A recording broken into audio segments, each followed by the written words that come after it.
पठित्वा मनुज्योति भक्त्या फलं तदालो ज्ञानिजं भजे च फलं तदालो ज्ञानिजं भजे च कृतेन अनेन अद्य दिने द्वादश ज्योतिर्लिङ्गस्तोत्रपाठाख्येन कर्मणा धीश्वर भवानी शंकर महारुद्र महामृत्युंजय श्री भगवत्केदारेश्वर चरणारविन्दं प्रीयतां नमः।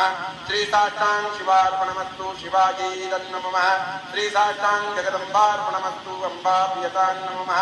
हर ओं तत्सत् हर ओं तत्सत् हर ओं तत्सत्। बोलो केदारेश्वर महादेव की जय। श्री श्री अम्बे मातु की जय। सत्य सनातन वैदिक धर्म की जय। ओम नमः पार्वती पतये शिव हर हर हर महादेव शंभो।